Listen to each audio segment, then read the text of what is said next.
आप सुन रहे हैं वैशाली की नगरवधु। अध्याय मल दंपति। बसंत की मस्ती वातावरण में भर रही थी। शाल वृक्षों पर लदे सफेद फूलों की सुगंध वन को शोभित कर रहे थे। एक तरुण और एक तरुणी अश्व पर सवार उस सुरभित वायु का आनंद लेते धीरे धीरे बातें करते चले जा रहे थे। तरुणी का घुटने तक लटकने वाला अंतवार्षक हवा में फड़फड़ा रहा था और उसके कुंचित काली नागन से उन्मुक्त केश नागिन की भांति हवा में लहरा रहे थे। तरुण ने अपने घोड़े की रास खींचते हुए और अपने सुंदर दांतों की छटा दिखाते हुए कहा, वाह वाह वाह, क्या बढ़िया केट है। वह देखो, पुष्करणी के तीर पर वह सुअर अपनी थूथन कीचड़ में गड़ा गड़ा कर क्या मजे में मोथे की जड़ खा रहा है भाई। तो क्या मैं अपना वार सीधा करूं प्रिय? ठहरो प्रिय, वह देखो, एक और मोटा वरा इधर ही को आ रहा है। हृदय पर बाण संधान करना। तरुण ने भी फुर्ती से बाण को धनुष पर चढ़ा लिया। फिर उसने तरुणी के बराबर अश्व लाकर कहा, सावधान रहना प्रिय, यदि लक्ष्य उच्युत हुआ तो पशु सीधा अश्व पर आएगा। और हाँ, बाण छोड़ो। तरुणी ने कान तक खींचकर बाण छोड़ दिया। बाण सन्न से जाकर वराह की पसलियों में अटक गया। पशु ने वेदना से चित्कार किया और क्रुद्ध हो घुर घुर शब्द करता हुआ सीधा तरुणी के अश्व पर टूटा। तरुण ने भी इसी बीच तान कर एक बाण चलाया। वह उसकी आंख फोड़ता हुआ गर्दन के पार निकल गया। पशु भूमि पर गिरकर छटपटाने लगा। तरुणी ही करके हंसने लगी। तरुण घोड़े से उतर पड़ा। वह पशु को खींचकर एक वृक्ष के नीचे ले गया।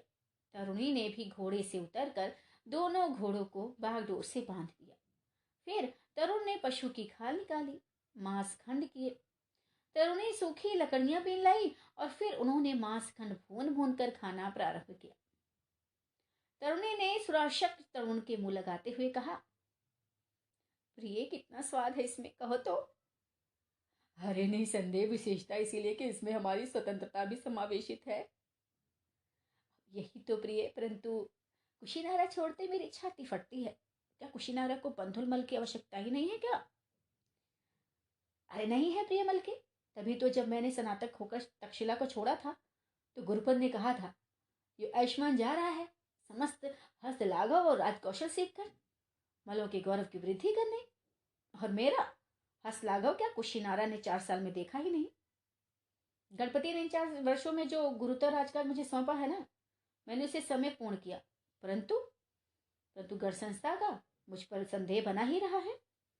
अब मलों का सन्निपात जब जब हुआ, गण सदस्यों ने ईर्ष्यावश बाधा दी और मुझे उपसेनापति का पद भी मलों ने नहीं दिया। सदैव काली छंद शालकाओं का ही बहुल रहा है सन्निपात में।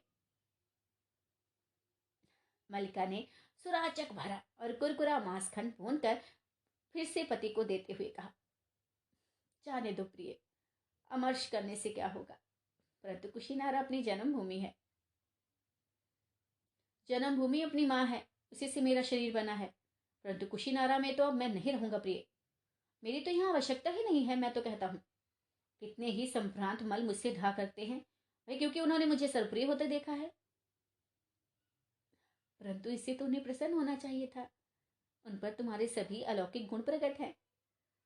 क्या और भी किसी मल ने तक्षशिला में इतना सम्मान पाया है? नहीं, मैंने इच्छा की थी कि मलों को मगध की लोलुप दृष्टि से अभय करूंगा, परंतु अब नहीं। तो फिर प्रिय, रजुल्य की श्रावस्ती ही क्यों, लिच्छवियों की वैशाली क्यों नहीं? महाली लिच्छवी तो तुम्हारा परम मित्र है। तक्षशिला में वह तुम्हारा सहपाठी भी रहा है। वह उस दिन आया था तो तुम्हारे गुणों का बखान करते थकता नहीं था। सुना है वह वैशाली के नगर द्वार रक्षकों का अध्यक्ष भी है। जानता हूं प्रिय, परंतु महाली तो सदैव ही बंधुल की कृपा का भिखारी रहा है। आज बंधुल अपनी लाज खोलकर उसके पास नहीं जाएगा। फिर लक्ष्मियों का गण आज अम्रपाली के स्त्री युवकों का गुण है। अब वहां सुरा सुंदरी ही प्रधान है। उसका संगठन भी नष्ट हो रहा है, उसका विनाश होगा प्रिय, मैं कहता हूं। ऐसा न कहो प्रिय, यहाँ रजुल्लों के बीच हमारे जो 2-4 छोटे छोटे गण हैं, उनमें वैशाली के लिच्छवियों की का गण समृद्ध है। परंतु मैं कह देता हूँ प्रिय, स्थायी नहीं है। इससे तो श्रावस्ती ही ठीक है। अब कौशल के राजा प्रसेनजित के बहुत लेख आ चुके हैं मुझे। वह हमारा आदर करेगा। हम 10 वर्ष तक्षशिला में साथ साथ पढ़े भी हैं। वह मेरे गुणों और शक्ति को जानता है और उसे मेरी आवश्यकता भी है। किंतु प्रिय, तुम्ही ने तो कहा मलो ने तुम्हारे गुणों से ईर्ष्या की है। तुम वहां भी क्या ईर्ष्या से बचे रहोगे?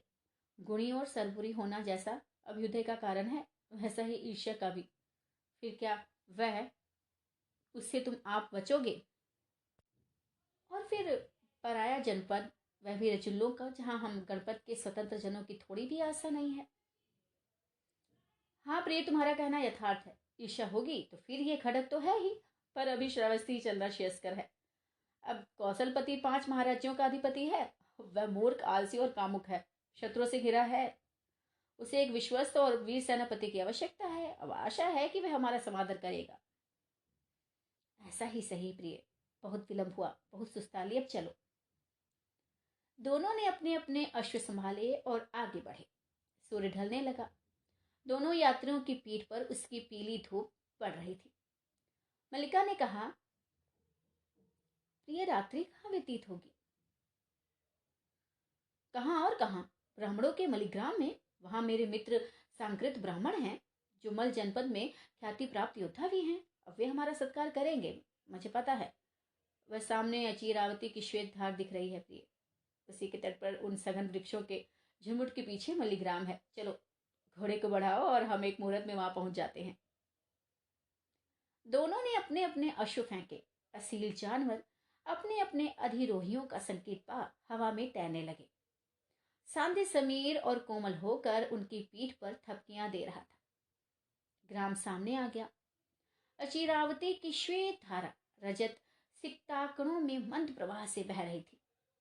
अश्वारोहियों ने अपने अपने घोड़ों की लगाम ढीली की। अश्व तृप्त होकर शीतल जल पीने लगे। एक तरुणी मशक पीठ पर लिए नदी तीर पर आई। उसके पिंगल केश हवा में लहरा रहे थे। कंधों पर होकर श्वेत ऊनी कंबल वक्ष ढांप रहा था। कमर में लाल दुकुल था।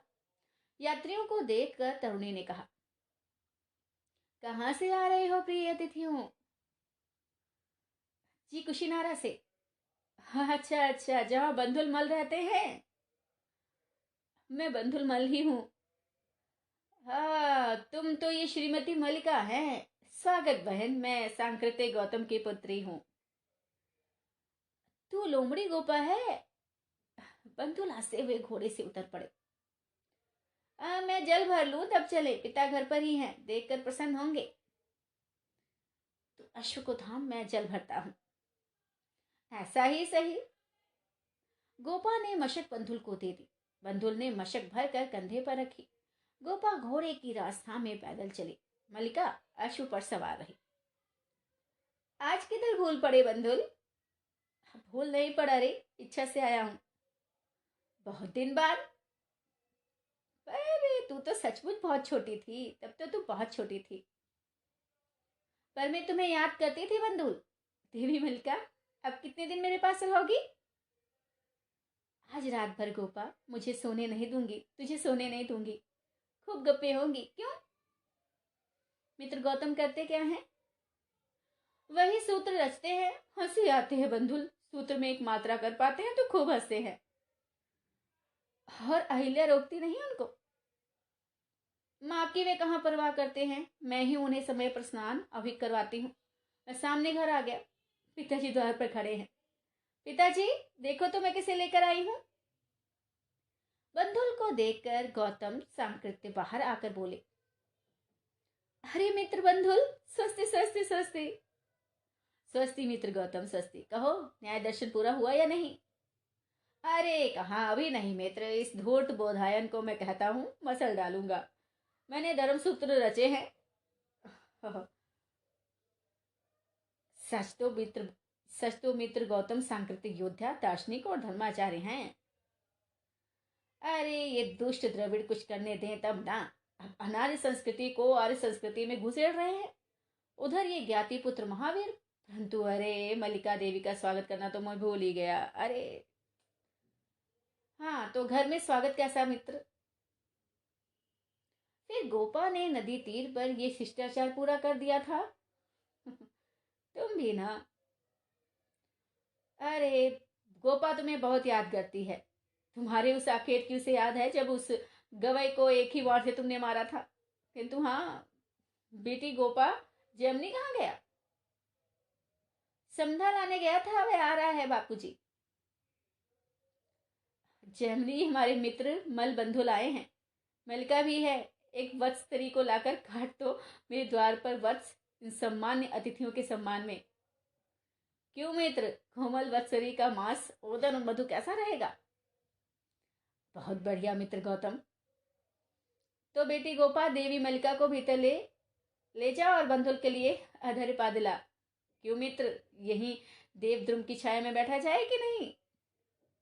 हाँ यही अच्छा है। बोधायन की क्या बात कर रहे थे तुम? अरे हाँ कह रहा था, किंतु ठहरो। गोपा, थोड़ा शुकर मार दो आग पर भून ला, और पुरानी मेरे भर ला। बंधुल थका हुआ है। हाँ पिताजी, आग तैयार है, मैं अभी भून लाती हूँ। सोमक के हाथ मेरे भेज रही हूँ। हाँ तो बैठो मित्र। तो हाँ, बोधायन नासिक कहता है, स्त्री के साथ अथवा यज्ञोपवीत बिना किए बालकों के साथ भोजन करने में दोष नहीं है। बासी खाना भी बुरा नहीं है, और मामा फूफू की कन्या से विवाह भी विहित है।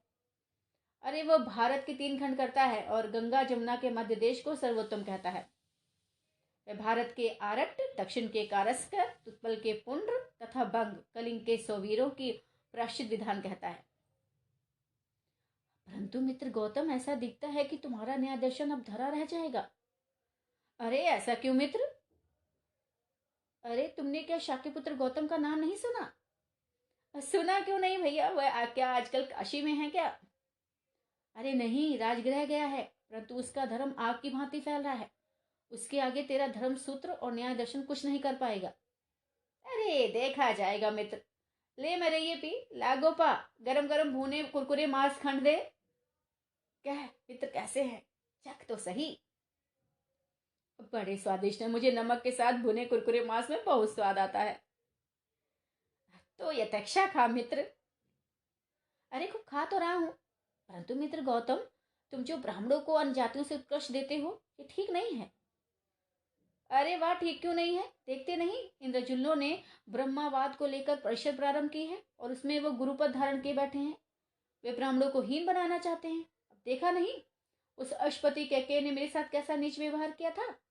अरे मेरे पुत्र के ही सामने मेरा अपमान किया और मुझे समित पानी होकर उसके आगे जाना पड़ा। उसने गर्व से कहा, बैठ गौतम, ब्राह्मणों में सबसे प्रथम मैं तुझे ये ब्रह्मा विद्या बताता हूँ। हाथ से प्रथम किसी ब्राह्मण के विद्या नहीं आती थी। फिर वह गुढ़ा विद्या तो तुम सीख ही गए होगे। अरे खाक सीखाया मित्र। अरे कुछ विद्या भी हो, छल है छल, कोरा पाखंड है। यज्ञ के ब्रह्मा को बना दिया ब्रह्मा। पहले ब्रह्मा को लूट के माल में काफी हिस्सा देना पड़ता था, उनके अधीन रहना पड़ता था, उनके द्वारा यज्ञ अनुष्ठान कराकर महाराज और सम्राट की उपाधि ली जाती थी। पर अब तो वे ब्रह्मा को जान गए, ब्रह्मज्ञानी हो गए हैं। अरे मित्र बंधुल, इस ब्रह्मा के ढकोसले को मैं अच्छी तरह समझ गया हूं। अच्छा मित्र गौतम, तो मुझे भी तो समझाओ।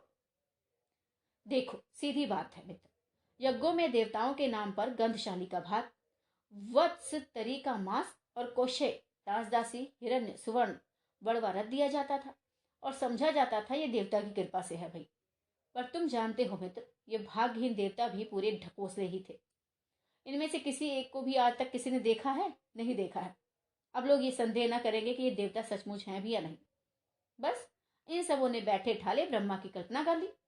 उसे देखने की कोई इच्छा ही नहीं कर सकता। वे आकाश की भांति देखने सुनने का विषय नहीं है। अब क्या ही कहे बंधुल। तो इसी में आरुणी जैसे ब्राह्मण भी भटक गए। यही तो मजा है। और उस याज्ञवल्क्य को देखो, इन विधवों के पीछे कैसे गुड़ का चूटा बनकर चिपटा है, पट्टा कहीं का। अब उनके ब्रह्मा की ऐसी गंभीर व्याख्या करता है मित्र की देखकर हंसी आती है। मुझसे तो हंसी रोके नहीं जाती। तो मित्र तुम हंसा करो। अरे गौतम, तुम हंसते हुए बहुत अच्छे लगते हो, क्योंकि तुम मूर्ख हो मित्र। ऐसा ना करे तो वह सहस्त्र स्वर्ण का शादपण और सहस्त्र गो कहाँ से पाए? तू भी यदि उनकी हाँ में हाँ मिलाए तो कदाचित अहिल्या कौशे पहने। अरे नहीं, उसकी मुझे आवश्यकता नहीं मित्र। ये रजुल्लो के कौशल हैं, राजभोग को भोगने के लिए आवश्यक है कि जो संदेह करे उसकी बुद्धि को कुंठित करा दिया जाए। कुछ को उत्तम आहार खाने को, उत्तम प्रसाद रहने को और सुंदरी दासियां भोगने को दी जाती हैं। वह उन्हीं का गीत गाएंगे। हाँ गौतम, मित्र सच कहते हो। अरे मैंने वे नियम बनाए हैं कि तू भी क्या कहेगा। यदि शूद्र किसी द्विज को गाली दे या मारे तो उसका वही अंग काट डाला जाए। उसने वेद पाठ सुना हो तो कान में टीन या शीशा पिघलाकर भर दिया जाए। वेद पढ़ा हो तो उसकी जीभ काट कर टुकड़े कर दिए जाए। अरे वाह मित्र गौतम, अनर्थ किया तूने बेचारे शूद्रों। और भाई तो और उपाय ही क्या है भाई, देखते नहीं ब्राह्मणों का कैसा हास हो रहा है। अच्छा फिर देखो कब तक तेरा सूत्र संपूर्ण होगा। अभी तो विश्राम करना चाहिए, चलो बहुत नींद आ रही है। तो विश्राम कर मित्र, शैया तैयार है, आओ चलो।